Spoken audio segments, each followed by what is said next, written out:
हमारो धन राधा श्री राधा श्री राधा, हमारो धन राधा श्री राधा श्री राधा, हमारो धन राधा श्री राधा श्री राधा, हमारो धन राधा राधा राधा राधा, हमारो धन राधा राधा राधा राधा राधा, हमारो धन राधा राधा हमारो काल होने का समय था। गिद्ध और कौवे मांस के लथोड़ों को लेकर के आकाश में उड़ रहे थे और कोई कोई गिद्ध तो दुर्योधन को भी मृत समझ लेता, उसको भी चोंच मार देता। उनको हाँकने में बहुत परेशान है दुर्योधन। इतने में उनके बीच में द्रोणाचार्य का पुत्र अश्वत्थामा आ जाता। भीमसेन का मित्र है अश्वत्थामा और उसने दुर्योधन का मित्र है।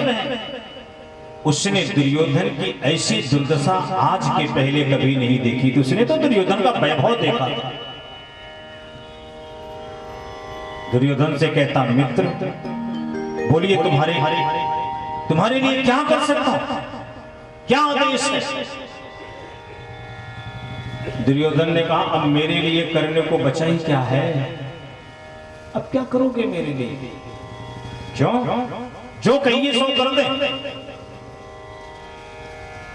दुर्योधन ने कहा, अश्वत्थामा मुझे इस बात का कष्ट नहीं है कि मैं मरने जा रहा हूं,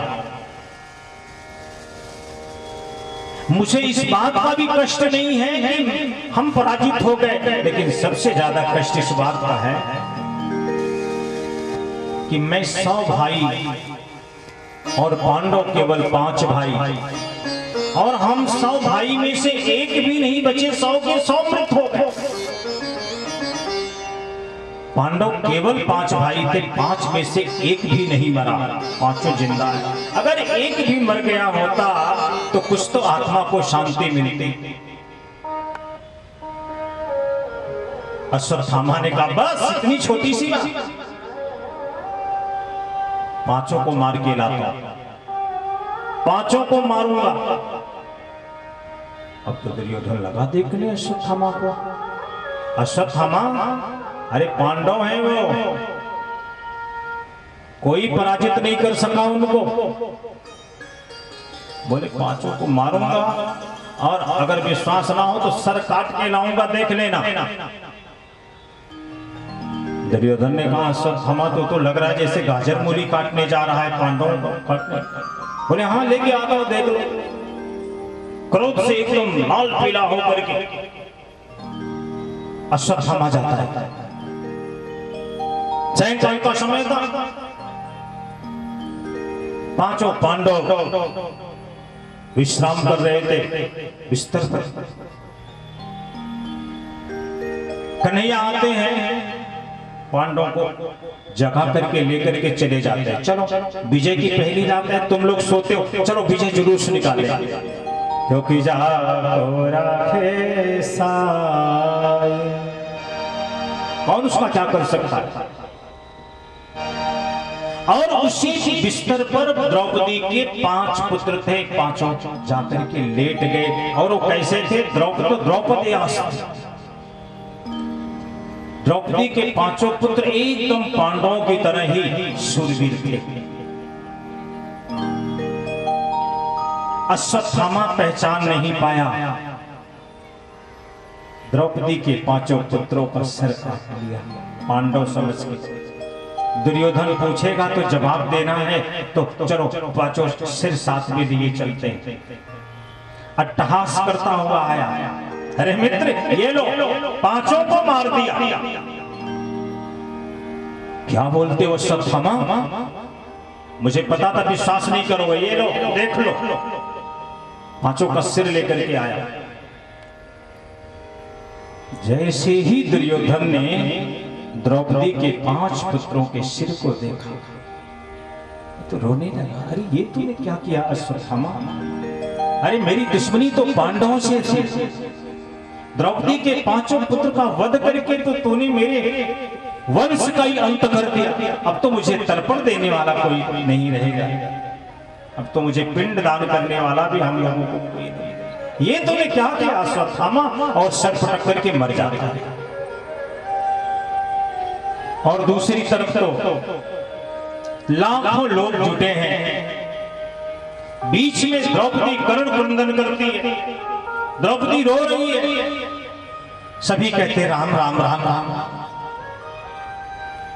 सोते हुए को मार दिया, इन बच्चों ने क्या बिगाड़ा था, कौन मार दिया? अर्जुन ने कहा द्रौपदी तेरे पुत्रों को जिसने भी मारा है उसको मृत्यु तो मिलेगी, लेकिन जो मृत्यु तू कहेगी वो मृत्यु मिलेगी। कन्हैया रथ लेकर के जाते हैं, अश्वत्थामा आते हुए देख करके ब्रह्मास्त्र चला देता है। अर्जुन ने ब्रह्मास्त्र के द्वारा ब्रह्मास्त्र को शांत करके अश्वत्थामा को पकड़ लिया और घसीटते हुए लेकर के आते हैं बीच सभा में, अश्वत्थामा को पटक देते हैं। द्रौपदी ये है तेरे बच्चों का हत्यारा, बोल कौन सी मृत्यु दी? लाइट चालू कर दो, लाइट वाला तो चालू कर दो बेटा। अब जैसे ही अश्वत्थामा को द्रौपदी ने देखा, बोली इन्हें मत मारो,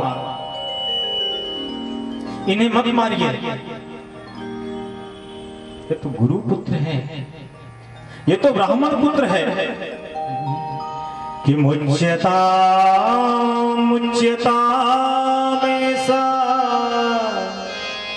ब्राह्मणो नितरा गुरु, इन्हें मत मारिए, ये ब्राह्मण पुत्र हैं, ये गुरु पुत्र हैं, इन्हें छोड़ दीजिए। अर्जुन ने कहा राजनीति में ऐसे नहीं चलता, इसने मरने का काम किया है, इसे तो मरना ही पड़ेगा।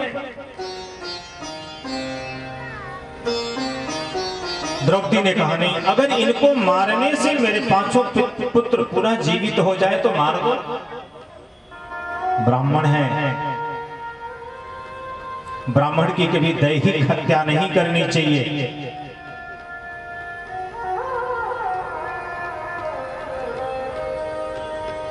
अब क्या करें? ब्राह्मण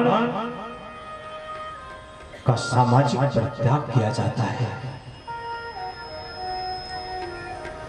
जान से नहीं मारा जाता, गोली नहीं मारना चाहिए ब्राह्मण को, दैहिक हत्या नहीं करनी चाहिए। कि संभावित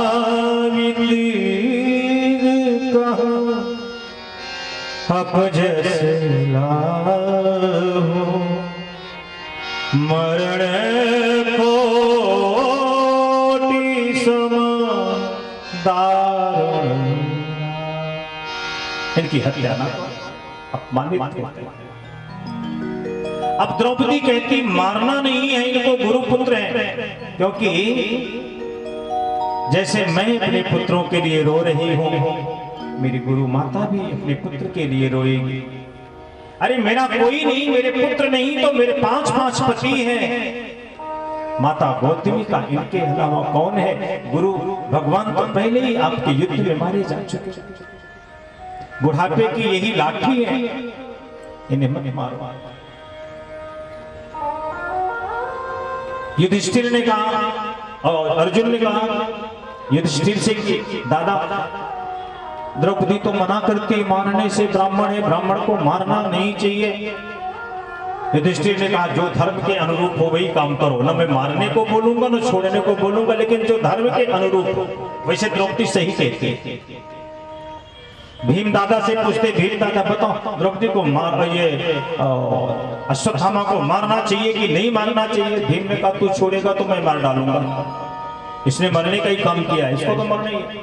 नकुल सहदेव ने कहा ठीक कहते हैं दादा, इसको मारना, लेकिन द्रौपदी कहती है कि मारना ही नहीं। अब तो वही खड़े थे टेढ़ी टांग वाले। अर्जुन ने कहा केशव क्या मुस्कुरा रहे हो, बोलो ना। द्रौपदी कहती है मारना नहीं। युधिष्ठिर भैया कहते हैं कि मारना है कि नहीं मारना हमें नहीं पता, जो धर्म के अनुरूप हो। भीम कहते मैं मार डालूंगा, क्या करूं? अब आप ही मार्गदर्शन करें। भगवान ने कहा ऐसा है अर्जुन कि ब्रह्म बंधुर्नहंता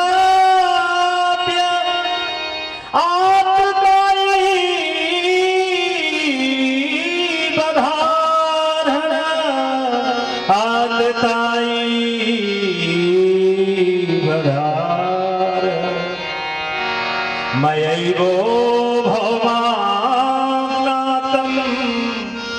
परिपाह्य अनुशासनम्।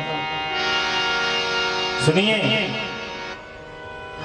ब्रह्म बंधुर्न हन्तव्य, ब्राह्मण है इसकी हत्या नहीं कर सकते। ब्राह्मण को कैसे मारोगे? ब्राह्मण को नहीं मारना चाहिए। और सुनो अर्जुन, ये बाल हत्यारा है, इसको छोड़ना मत, इसको तो मारना ही है। अब बताओ, भीमसेन ने कहा ये टेढ़ी टांग वाले कभी सीधी बात करना सीखे भी नहीं। एक तरफ कहते मारना भी मत ब्राह्मण, दूसरी तरफ कहते बाल हत्यारा है, इसको तो मरना ही है। भगवान ने कहा कि भीमसेन अगर खाने पीने की बात हो तो तुम्हारी चर्चा कर लेंगे, अभी यहाँ बुद्धि विवेक की बात है, आप बात मत करो।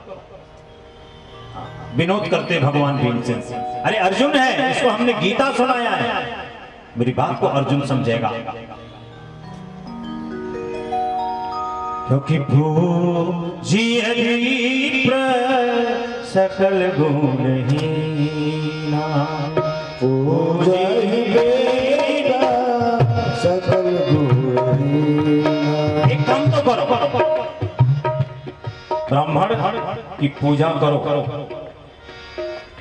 लेकिन कैसे कि परहित सारसी धर्म नहीं भाई, परहित सारसी धर्म नहीं भाई, धर्म नहीं भाई, पर पीड़ा सम नहीं अरमाई, पर पीड़ा सम नहीं अरमाई, पर पीड़ा सम नहीं अरमाई।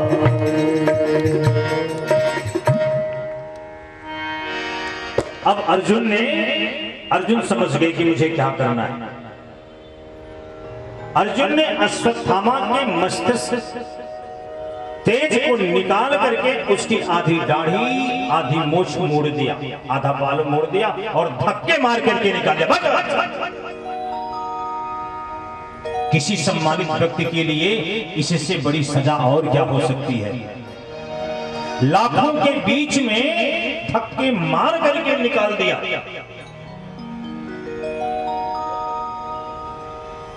अरे जब तक जिंदा रहेगा तब तक याद कर करके मरेगा। मारते तो एक ही बार में मर जाता, लेकिन अब तो जब तक जिंदा रहेगा तब तक मरता ही रहेगा याद करके।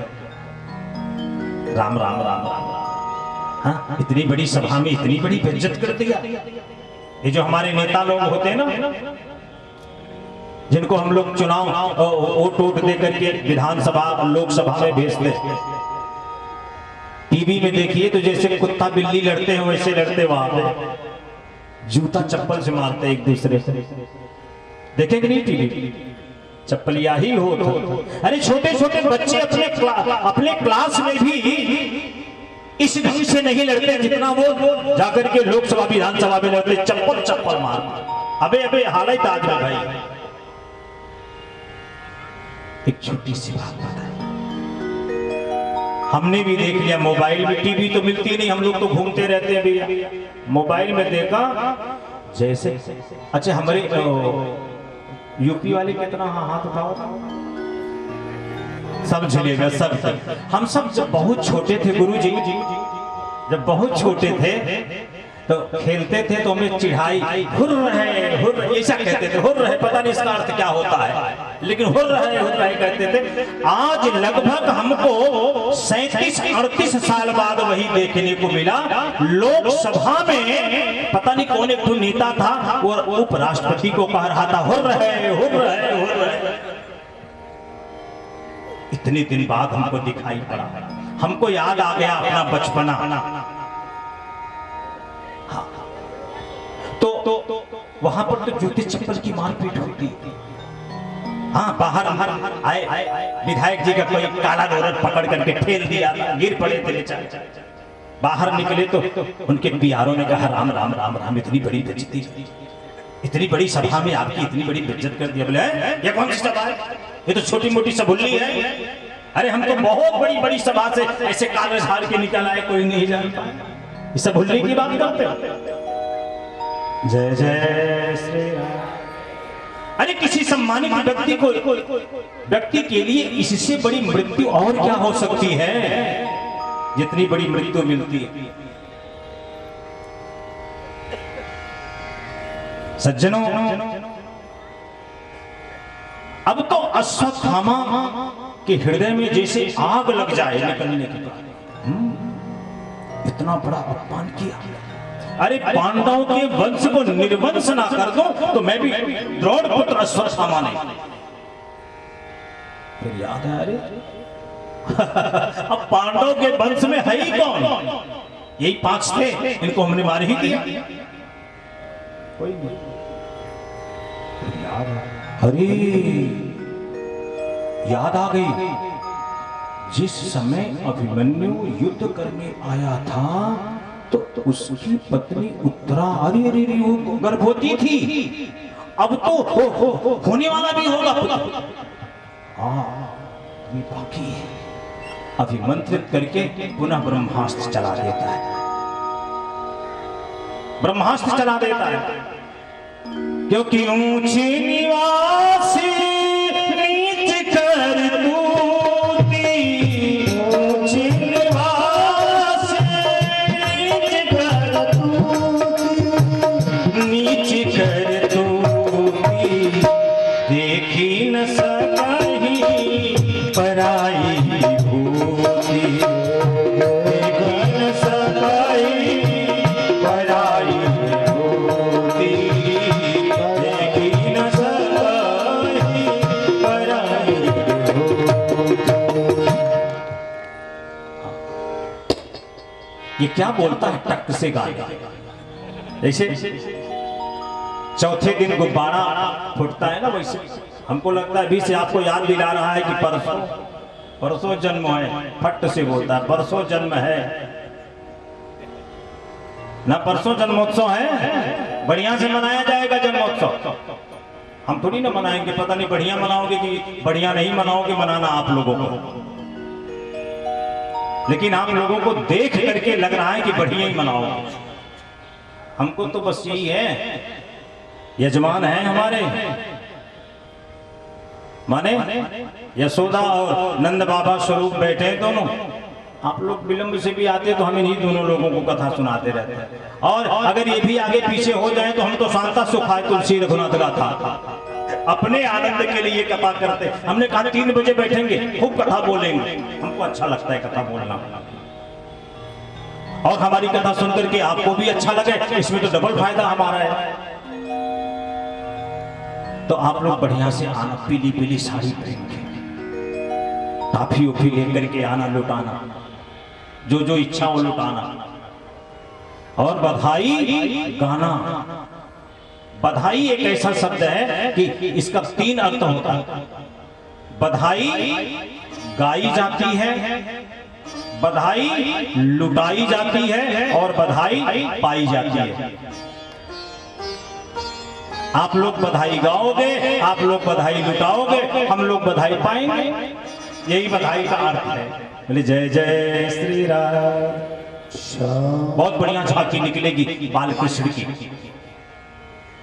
और ध्यान देना एक चीज, मैया आप भी ध्यान दो सब लोग, जो मन में भाव हो वैसे ही आना चाहिए। भगवान से कभी झूठ बोलना नहीं चाहिए। ना गंदी भगवान से झूठ बोलते क्या? आप लोग तो नहीं बोलते ना? कौन कौन भगवान से झूठ बोलता है? थोड़ा हाथ ऊपर करो। कोई नहीं। आप लोग में से कोई बोलता है झूठ? कोई नहीं बोलता। झूठ केवल हम लोग बोलते हैं। शायद आपको भी याद आए, कहते हैं ना ऐसे आते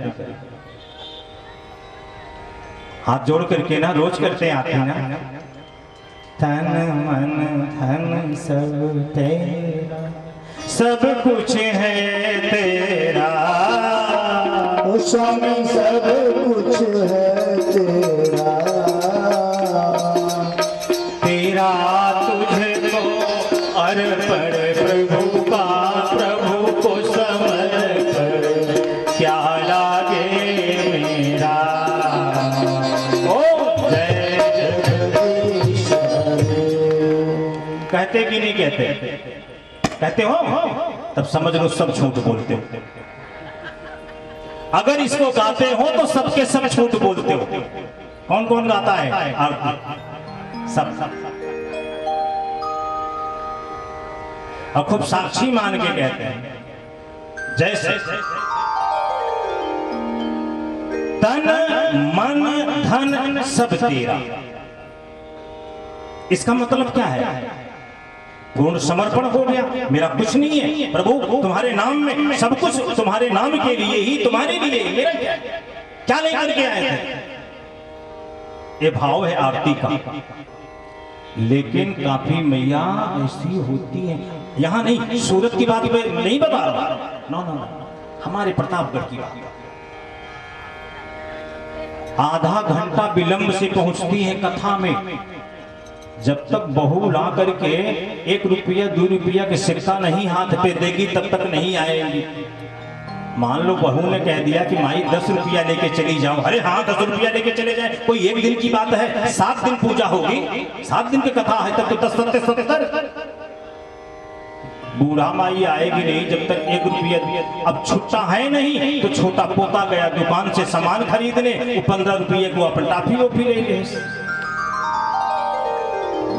2 रुपया मैया को मिला, कहीं ने खिनाई रहा दुल्हन, कहीं जातू ना रहा दुई चढ़ाई दे, कहीं चला फुट कर भर है हमें खिलाई ले। आरती में पैसा ज्यादा न चढ़ जाए, आधा घंटा कथा छूट जाती है। नोट न दे रहे 7 दिन की कथा। एक बात। दूसरी बात, हेमराज भैया जब जाते हैं खरीदने के लिए सौदा, तो बनिया की दुकान पे गए तो बोले कहीं सुपारी दे देता, सुपारी दे, अरे ना ना ना ना ये ना भगवान वाली दे, जो ननकी सरी सरी सुपारी ना ना ना ओकर नाम रखे यहाँ भगवान वाली दो। चले गए बेचारे मार्केट में गए कपड़ा लेने के लिए। हाँ ये भैया सेठ जी साड़ी दे, रुक्मणी विवाह है ना, 6वें दिन होता है तो साड़ी उड़ी देते हैं लोग, तो साड़ी खरीदना पड़ता है। तो चली गई दुकाने पे, तो जैसे साड़ी पहन के गई थी मैया वैसे साड़ी दिखा दिया। अरे कहीं नेका ना, कहीं रुक्मणी माई वाली साड़ी दे जो 150-200 में आवत हो।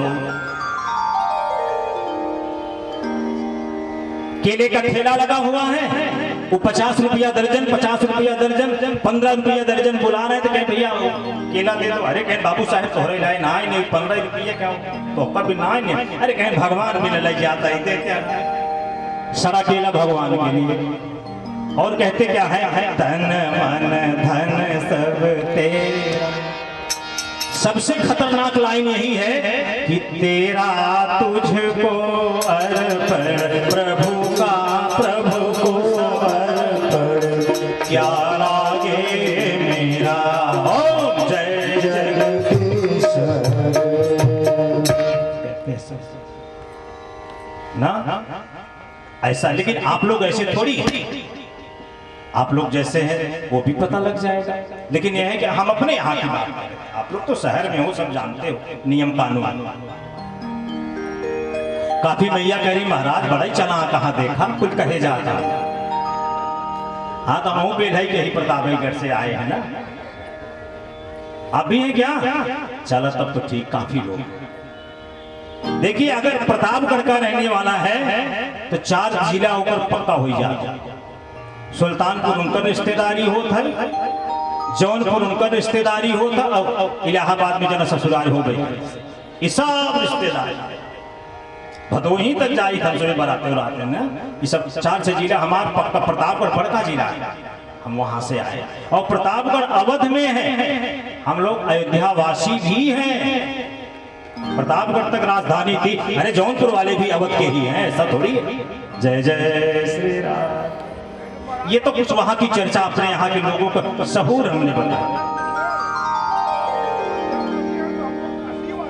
हाँ, आप लोग काशी से हैं।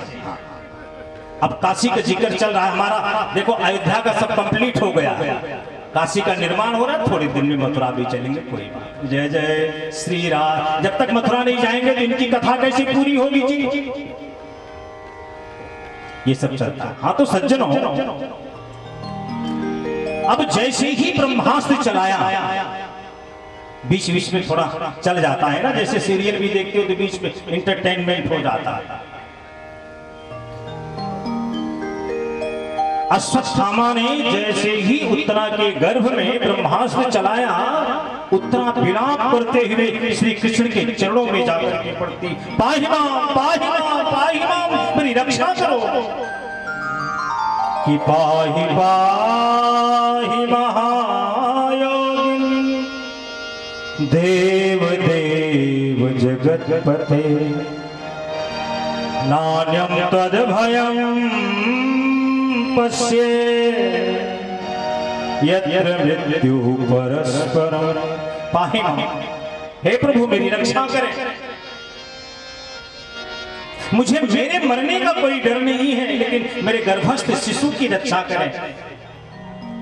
ये पांडवों की आखिरी निशानी है, अगर इसे कुछ हो गया तो पांडवों के वंश में कोई तर्पण करने वाला नहीं। ध्यान दें, एक तो उत्तरा मैया की ये भी चालाकी देखो, मेरी मृत्यु हो जाए कोई बात नहीं है, लेकिन मेरे गर्भस्थ शिशु की रक्षा करो। ये बताओ, अगर माँ की मृत्यु हो जाए तो उस गर्भ में जो बच्चा है वो सुरक्षित रहेगा क्या? वो तो खुद ही मर जाएगा। जब मैया मरी तो वो भी मर। इसलिए कहती है मेरी मृत्यु हो जाए कोई बात नहीं, लेकिन मेरे गर्भस्थ शिशु की रक्षा, उसकी रक्षा तो तब होगी जब तक मैं जिंदा रहूं। अब कन्हैया ने कहा,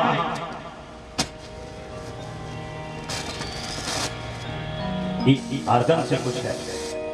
हाँ, जय जय श्री राम। अब कन्हैया सूक्ष्म रूप धारण करके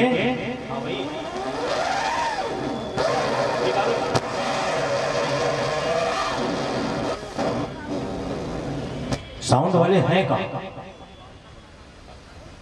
कुछ देर तक बेचारा मेरे साथ मजीरा हो जाता है, हम खुश हो जाते हैं। जब हम खुश हो जाते हैं तो चला जाता है घूमने,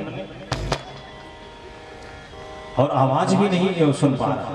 बोले जय जय श्री राधे श्याम। सज्जनों, सूक्ष्म रूप कहां से आवाज आती है? हाँ, गर्भ के अंदर जाकर के गर्भस्थ शिशु की रक्षा करते हैं, ब्रह्मास्त्र को शांत कर देते, और बाह्य रूप से बाहर खड़े हैं। पूछते हैं क्यों? अब आपको कैसा लगता है? उत्तरा ने कहा प्रभु अपने स्वस्थ महसूस करते हैं। बलि द्वारकाधीश भगवान की सज्जनों, अब भगवान ने कहा एक चीज और ध्यान देना, ब्रह्मा की सृष्टि में परीक्षित ही एक ऐसा बालक है जिसने जन्म लिया बाद में और भगवान का दर्शन कर लिया पहले, गर्भ में ही दर्शन किया। और कोई बालक है ऐसा? और ब्रह्मा की सृष्टि में उत्तरा ही एक ऐसी मां है जिसने एक साथ अपने गर्भ के अंदर भक्त और भगवान दोनों को धारण कर लिया। और जय जय श्री राम। रोशन भैया भी आ गए, इनके लिए भी कर्तव्य ध्वनि से स्वागत करें तो हम बताएंगे। ये जो कथा हो रही है मूल विषय में यही है। रोशन जी, रोशन भैया कांग्रेस के बड़े अच्छे नेता भी हैं। हमने रोशन जी से ही कहा था कथा कराने के लिए कि हम कुछ नहीं मानते, हम आपके घर पे प्रारंभ कर देंगे, लेकिन गुजरात में हमको कथा करनी है। कि डर गए कि प्रतापगढ़ वाले सही बोलते हैं, एक दिन ऐसा ना हो पंडाल उंडाल लगाई ले हमारे दुआरे में। तब इन्होंने कहा संतोष जी से, अजीत जी से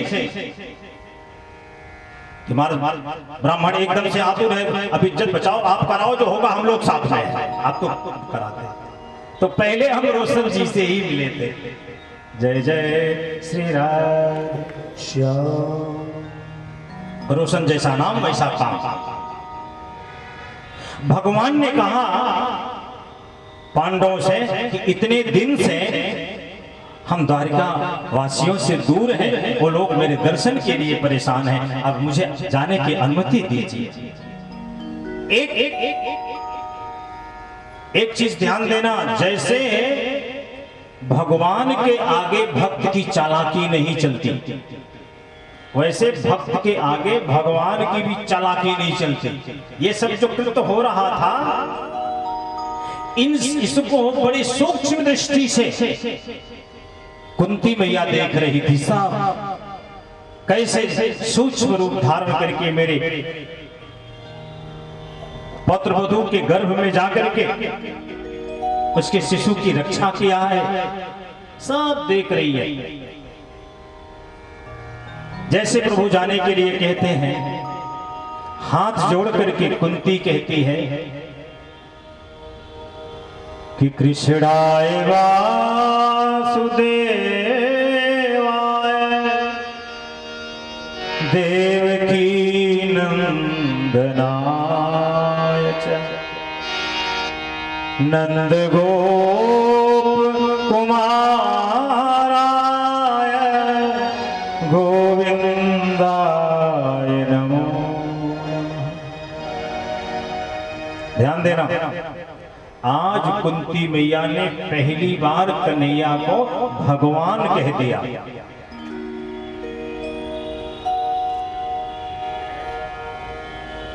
और जब कन्हैया को भगवान कह दिया, गोविंदाय नमो नमः, प्रणाम करती हूं आपको।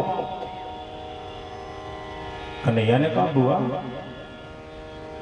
ओ बुआ क्या हो गया है, बावली हो गई है? हाँ दिमाग सही है, हमको भगवान बोलती है। अरे मैं तेरा भतीजा, वो भी छोटा वाला भतीजा, हमको भगवान बोलती, कोई भतीजे को भगवान बोलती है। कुंती ने कहा यही तो बात है प्रभु, जल्दी तो जीव आपको पहचान नहीं पाता, और जब जीव पहचानने का प्रयास भी करता है तो आप उसके ऊपर माया का पर्दा लगा देते। किसी को बुआ कहते, किसी को दीदी, किसी को भाई, किसी को पिता, किसी को चाचा था। लेकिन अब मैं मानने वाली नहीं हूं, आप भगवान हो। अभी मैं तुरंत देख रही हूं सब। भगवान ने कहा कि अब तो ये तो भगवान ने कहा अच्छा ठीक है बुआ, ठीक है, अगर तू भगवान कहती है तो अपन भगवान है। भगवान से लोग कुछ ना कुछ मांगते, आज तू भी मांग बुआ, अगर भगवान है तो हम दे ही दें। सुनो, सबसे बड़े पहले हम युधिष्ठिर भैया से ही कहते हैं, दादा बुआ हमको भगवान बोलती है, इसलिए पीछे वाले जो बैठे वो कथा कम सुन रहे हैं, हमको लगता है वो लड़कियां खिलावत है। जय जय। अच्छा कुल मन ही क्या हाथ है, लड़कियां रोवत रहे लेकिन एक दाई रहे कि मन न कहे, जैसे कथा में खूब खेले ही 3 घंटा। जय जय श्री राम। ठीक है, बच्चों को लाओ, छोड़ दो, उनको खेलने दो, वो बाहर न जाने पाए, बस यहाँ खूब खेले, खूब शोर करें। राधे राधे तो बोलेंगे, नहीं बोलेंगे तो सुनेंगे, उनको अपना काम करने दो, आप लोग कथा सुनो। बच्चों को ले करके ही आया करें। हम तो ये निवेदन करना चाहते हैं। दादा, बुआ ने आज भगवान कह दिया है तो भगवान से लोग मांगते हैं। चलो अपन भगवान है तो बताओ क्या चाहिए, क्या वरदान दे दे। युधिष्ठिर ने कहा, लाला अगर तू भगवान है तो हमको यही वरदान दे दे कि सत्य के मार्ग से कभी विचलित ना हो पाओ, बस और कुछ नहीं। भगवान ने कहा ठीक है। भीम दादा आप बताओ। बुआ जी ने तो भगवान कह दिया, बोलो आपको क्या चाहिए। भीम ने कहा क्या बताएं केसो, मुझको तो लोग वैसे ही बदनाम करते हैं कि इतना इतना खाता है भीम, तो ध्यान दे उठते बैठते खाते पीते हमेशा तुम्हारा स्मरण बना रहे, बस और कुछ नहीं चाहिए। नकुल और सहदेव ने भी कह दिया कि बस आपके चरणों की रति चाहिए बस। अर्जुन ने कहा प्रभु आप मेरे गुरु, मैं आपका चेला, यही भाव बना रहे। द्रौपदी से बोले कि तुझको क्या चाहिए द्रौपदी, बोले सखी कहते हो तो सखी और सखा का भाव बनाए रखना। अब क्रांति तो तब आ गई जब बारी सुभद्रा की आई। सभी पांडव एकदम से सावधान हो गए। कृष्ण की सगी बहन ने पता नहीं क्या मांग ले। बोल सुभद्रे तुझे क्या दे दे, संकोच मत करना, मांग तो, बुआ ने भगवान कहा है सब कुछ दे देंगे। सुभद्रा ने आंचल पसार करके मांगा कि कृष्ण